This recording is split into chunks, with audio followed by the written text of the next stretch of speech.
اعوذ باللہ من الشیطان الرجیم بسم اللہ الرحمن الرحیم۔ دوستوں متروں سجنوں السلام علیکم۔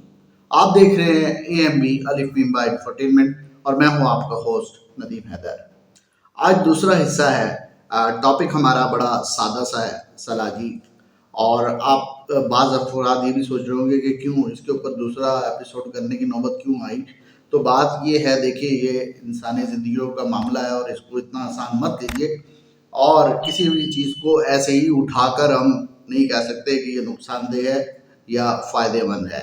تو اس کے اوپر باقاعدہ طور پر آپ کو میڈیکل ایکسپرٹ اور اس کے علاوہ دیگر جو بھی اس شعبے سے منسلک افراد ہیں ان کی اوپینین لینے کے بعد کسی نتیجے تک پہنچ سکتے ہیں، اور وہ نتیجہ بھی اس وقت تک فائنل نہیں ہوگا کہ جب تک اس کو باقاعدہ طور پر ریسرچ کے مطابق اس پرابلم کو دیکھا نہ جائے اور پھر پبلک کے سامنے رکھا جائے کہ آیا کہ یہ اتنے عرصے سے جو چیز نظر آ رہی ہے ہمارے سامنے، آیا یہ نقصان دہ ہے یا اس کا فائدہ ہے کیا ہے۔ مختصراً یہ بتاؤں گا کہ پہلی ایپیسوڈ میں آپ کے سامنے ایک مقدمہ رکھا کہ کچھ کیسز سامنے آئے۔ ان کیسز میں یہ ہوا کہ جن لوگوں نے سلاجید تھوڑی سی زیادہ کھا لی تھی تو وہ باقاعدہ طور پر بیہوش ہوئے، بیہوش ہونے کے ساتھ ساتھ ان کا بلڈ کا HB لیول بہت حد تک گر گیا اور اللہ اللہ کر کے ان کی جان بچی۔ تو پھر اس کے بعد جب یہ سٹوری میرے سامنے آئی تو میں نے کہا اس پر کام کر لیا جائے، اور میں شکر گزار ہوں ان لوگوں کا کہ جن لوگوں نے باقاعدہ طور پر مجھے فون کیا، اور فون کرنے کے ساتھ ساتھ اس چیز کو اپریشیٹ کیا، اور بلکہ اپنے ایکسپیرینسز مجھ سے شیئر کیے کہ ہم نے کہاں کہاں اس کا استعمال کیا اور کیا کیا اس کے رزلٹ ہم نے اپنے سامنے اپنی زندگی میں دیکھے ہیں۔ تو یہ تو لوگوں کا جو فیڈ بیک ہے وہ بہت اہم ہوتا ہے۔ جیسے کہ ایک شخص ہیں، انہوں نے مجھے کہا، بہت ہمارے عزیز ہیں اور بزرگ بھی ہیں، دوست ہیں ہمارے، انہوں نے کہا کہ اس کو ہم استعمال کرتے تھے، سوئی کا نکا لیا اور اس سے نکالی اور استعمال کی، اور ہوا یہ کہ ایک شخص تھے کہ جن کو اولاد نہیں ہو رہی تھی، تو انہیں کسی نے کہا کہ تم یہ چیز استعمال کرو تمہیں اولاد ہو جائے گی، تو ان کو کیا ہو گیا، ان کو اللہ تعالیٰ نے کچھ سالوں بعد اولاد دے دی۔ تو بات یہ ہے کہ ان کا جو ایکسپیرینس ہے، ان کی جو رائے ہے وہ اپنی جگہ پر ہے، لیکن سائنس اس چیز کو نہیں مانتی کہ ایک سنگل ایک کیس آپ لے کر آئیں اور اس کے اوپر کہیں کہ ایسا چیز ایسا ہوا تھا اس لیے ہمیشہ ہی ایسا ہوتا رہے گا۔ نہیں، ایسا نہیں ہوتا۔ اس کے باقاعدہ طور پر اس کی میتھڈالوجی ہے، اور میتھڈالوجی کے اندر یہ دیکھا جاتا ہے کہ کتنے لوگوں نے یہ چیز کھائی اور کھانے کے بعد اس کے کیا اثرات مرتب ہو گئے، کیونکہ یہ چیزیں اپنے سامنے رکھیں، اس کو مد نظر رکھیں کہ ہو سکتا ہے کہ وہ قدرتی طور پر اللہ تعالیٰ نے اس کو اولاد دینی ہو تو، اور وہ یہ سمجھ رہا ہو کہ نہیں یہ تو میں نے یہ سلاجید کھائی ہے تو اس کی وجہ سے ہو گئی۔ تو یہ بہت ساری متس ہیں، اور اس کے ساتھ ایک اور جو فیڈ بیک ہے وہ میں آپ سے شیئر کرنا چاہوں گا کہ ایک صاحب تھے، انہوں نے مجھے باقاعدہ فون کر کے کہا، مجھے جانتے ہیں، وہ بہت اچھے طریقے سے جانتے ہیں، انہوں نے کہا کہ جب بھی ہم شمالی علاقہ جات کے اندر جاتے ہیں تو خاص طور پہ جو ڈرائیور ہوتا ہے تو وہ کہتا ہے کہ اگر آپ نے یہاں سے یہ سوغات لے کر نہ گئے تو سمجھ لیں آپ نے کچھ لیا ہی نہیں، آپ کا یہ وزٹ ایسے ہی فالتو میں چلا گیا۔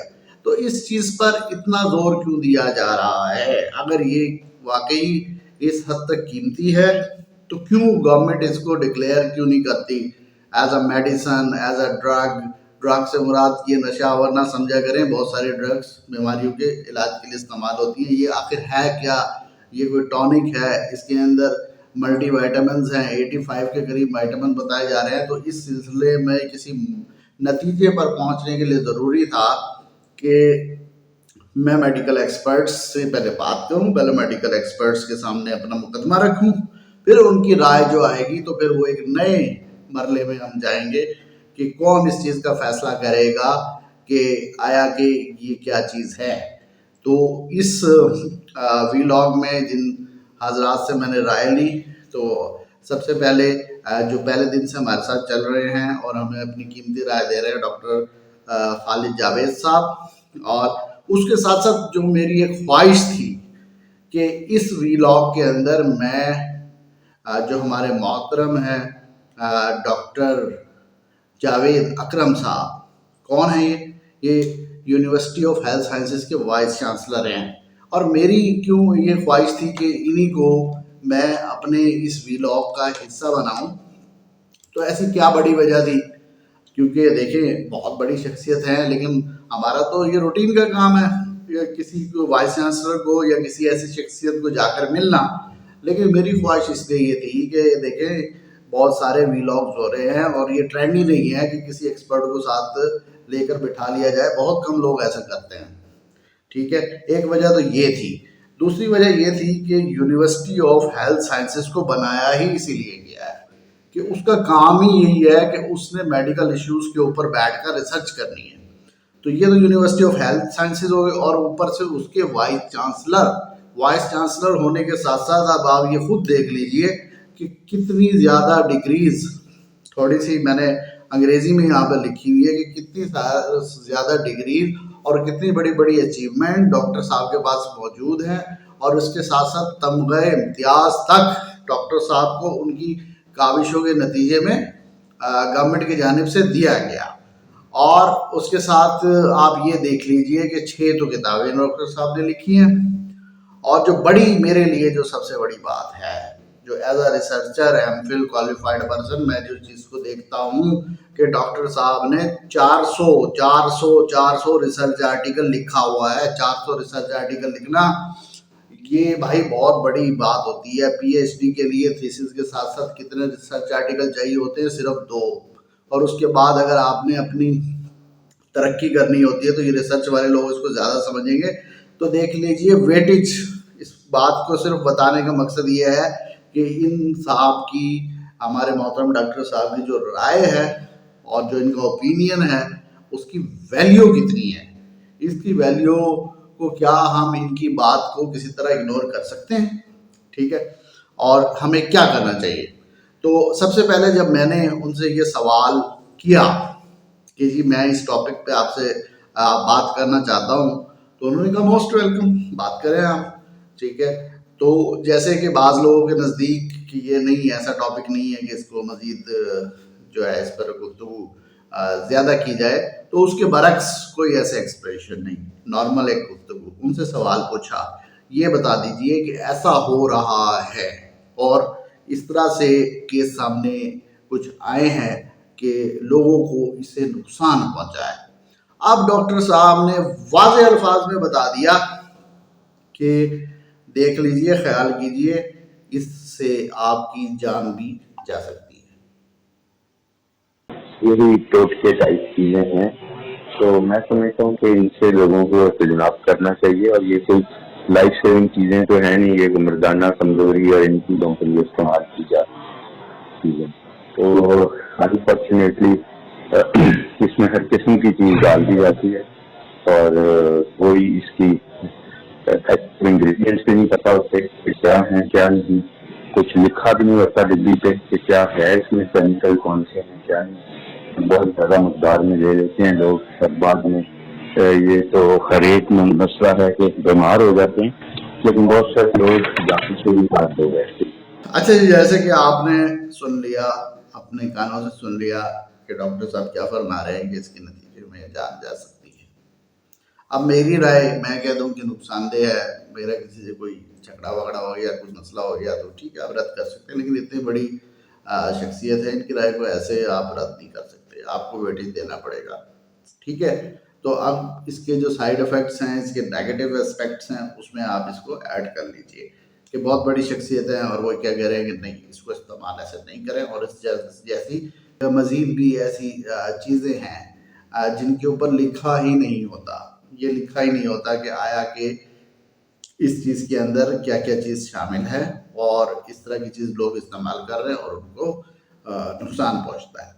تو خیر ڈاکٹر صاحب سے اس پہ اور بھی کافی تفصیلاً گفتگو ہوئی، اور وہ کافی ایسی چیزیں ہیں جو ان سے میں نے ڈسکس کی، جن کو آڈیو کی صورت میں آپ کو پیش نہیں کر سکتا، لیکن میں ان کا حوالہ خود ہی آپ کو بتا دیتا ہوں کہ دیکھیے کہ تھوڑا مسئلہ تھا کہ وہ کسی ریموٹ ایریا میں تھے، ایک سگنلز کا پرابلم تھا.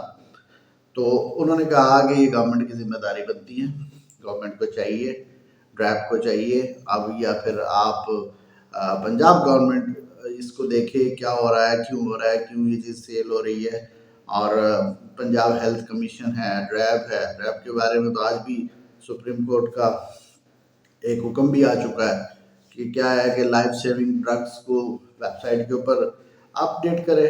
تو جہاں پر لائف سیونگ ڈرگس کو انہوں نے دیکھنا ہے، تو جو جان لیوا ڈرگز ہے ان کے بارے میں بھی ان کو چاہیے کہ کچھ نہ کچھ جو ہے اس کے اوپر کام کیا جائے، اس کو دیکھا جائے، اس کا انالیسس کیا جائے، کیمیکل انالیسس کیا جائے اور وہ عوام کے سامنے رکھا جائے. تو یہ تو ڈاکٹر صاحب سے جو گفتگو تھی وہ آپ کے سامنے رکھ دی، اور وہ آج تھوڑا سا میں نے بتایا کہ کسی نجی کام میں مصروف تھے، بعد میں اس کا فالو اپ کیا جائے گا. ان سے یہ میں نے کہا کہ 22 کے بعد بھی آپ سے مزید اس پہ ٹائم لوں گا تاکہ اس کو ہم کنکلوڈ کر سکیں، کسی نتیجے پر پہنچ سکیں. اس کے ساتھ ساتھ جو ڈاکٹر خالد صاحب سے بڑی قیمتی گفتگو ہوئی تو انہوں نے ایک چیز واضح یہ کی کہ دیکھیں، ایک تو لوگ یہ چیزیں استعمال کرتے ہیں، استعمال کرنے کے ساتھ ساتھ وہ آ کر غلط بیانی سے کام لیتے ہیں کہ ڈاکٹر کو صحیح بتاتے نہیں کہ آخر ہم نے کیا چیز کھائی تھی جس کا نقصان ان کو ڈبل ہو جاتا ہے. اور وہ انہوں نے کہا کہ اس کے ساتھ ساتھ جو ہے یہ دو چیزوں کو خاص طور پر متاثر کرتی ہے، ایک آپ کا لیور اور دوسری آپ کی کڈنی. کہ لوگ اس طرح کی چیزیں چھپاتے ہیں، پراپر بات نہیں بتاتے کہ ہم نے سلاجیت لی ہے یا فلان لی ہے. لیکن جتنے بھی یہ اسٹیمولینٹ ہوتے ہیں نا، سیکشل اسٹیمولینٹ وغیرہ، تو یہ کرتے ہیں، لازمی بات ہے گردوں کو بھی افیکٹ کرتے ہیں. لوگ پہلے دور میں سنکھیا استعمال کرتے تھے سیکشل اسٹیمولیشن کے لیے، اس میں بھی گردے اور جگر افیکٹ ہوتے ہیں. سلاجیت میں بھی ہوتا ہے، اگر اوور ڈوز وغیرہ ہو جائے نا تو لازمی بات ہے ان کا جگر کو ضرور افیکٹ کیا ہوگا اس نے، جو ایچ بی لیول گر گیا ہے اور یہ گر گیا، تو یہ اس کے افیکٹ ہوتے ہیں سر. آنے کا مطلب ہے یہ کوئی رجسٹر، جس طرح آج کل مطلب ہے جو مردانہ کمزوری ہے جو پہلے اس کی رجسٹرڈ میڈیسن بھی آ گئی، جس طرح لوگ لیتے ہیں آج کل. مطلب ایون کہ ویاگرا کے نام سے رجسٹرڈ میڈیسن آ رہی ہیں، لوگ شوگر کے مریضوں میں مسائل ہوتے ہیں استعمال کرتے ہیں. باقی لوگوں میں کچھ اور دوائیاں ہوتی ہیں میڈی جو ایلوپیتھک ہیں، جو باقاعدہ WHO سے اپرووڈ ہیں. لیکن کچھ ایسی دوائیاں جو بلیک لسٹ ہے، مطلب جو کہ استعمال کے لیے ممنوع ہے، وہ لوگ بیچتے ہیں، میڈیکل سٹور والے بیچتے ہیں، عام طور پہ لوگ بیچتے ہیں. ممنوع ادویات ہیں لیکن وہ چوری چھپے بیچی جاتی ہیں. جتنے بھی اسٹیمولینٹ ہوتے ہیں نا، اس مطلب سیکشل اسٹیمولینٹ ہوتے ہیں، تو یہ ضرور افیکٹ کرتے ہیں کیونکہ ان کا میکنزم اسی طرح کے جگر اور گردوں کو افیکٹ کرتے ہیں. ایون یہ ویاگرا اسی لیے تو بین ہوئی تھی، جو اوریجنل ویاگرا ہے، یہ بھی مطلب جگر کو نقصان پہنچاتی تھی، گردوں کو نقصان پہنچاتی، اسی لیے تو بین ہوئی ہے. اکثر دوائیاں اسی لیے بین ہو گئی ہیں جتنے بھی اسٹیمولینٹ ہیں. دانا کمزوری جس کو ہم لوگ کہتے ہیں ختم کرنے کے لیے، یا اس طرح کی جتنی بھی دوائیاں ہوتی ہیں نا جنسی قوت بڑھانے کی، تو ان میں زیادہ تر یہ افیکٹ کرتے ہیں گردے اور اس کو جگر پر. اسی لیے تو انفیکشن پہ پابندی لگی ہے، اس رجسٹرڈ ہے. جی، جیسے کہ آپ نے سنا، ڈاکٹر صاحب نے آپ کو واضح طور پہ بتا دیا کہ یہ آپ کے جگر کو اور کڈنی کو جا کر یہ متاثر کرتا ہے. ٹھیک ہے، جتنے بھی اسٹیمولینٹ ہے، اگر کوئی ایسی کوئی آپ کو پرابلم ہے اور کوئی بھی بیماری ہے، کوئی بھی ہو سکتی ہے بیماری، تو آپ اس کو رجسٹرڈ جو میڈیسن ہے وہ استعمال کریں. یہ اب ٹوٹکوں کا زمانہ بھائی گزر چکا ہے. پہلے لوگوں کو پتہ نہیں ہوتا تھا کہ آیا کہ یہ اس کا سائیڈ افیکٹ ہوا یا نہیں ہوگا. اب جو سائیڈ افیکٹ ہوتا ہے وہ ٹیسٹ کی صورت میں سامنے آ جاتا ہے اور پتہ چل جاتا ہے کہ اس کے پیچھے محرکات کیا تھے. تو یہ کوسچن جو بار بار کیا جا رہا تھا اور یہ کہا جا رہا تھا کہ اس کے اندر 85 کے قریب منرلز ہوتے ہیں. تو یہ میں نے ڈاکٹر صاحب سے کہا کہ اس کے اندر تو منرل ہوتے ہیں، تو ملٹی وائٹامن یا کوئی منرل کا کوئی ٹانک لینے کی تو ضرورت ہی نہیں ہے. ٹھیک ہے، اس کو استعمال کرتے رہیں، کیا ضرورت ہے تو اتنا مہنگے مہنگے ٹانک لینے کی. یہ بھی خیر ہے تو مہنگی، لیکن اس کو کیوں نہیں استعمال کرتے جو ہمارے اپنے ملک کے اندر ہو رہی ہے. منرل اصل میں جتنی بھی چیزیں ہوتی ہیں میں آپ کو بتاؤں، اگر جس طرح آئرن ہے نا آپ کو روٹین میں ضرورت ہوتا ہے، لیکن اگر آپ یہ زیادہ مقدار میں لینا شروع کر دیں تو یہ جگر کو بیکار کر دیتا ہے. زنک ضرورت ہوتا ہے بندے کو نارمل مقدار میں.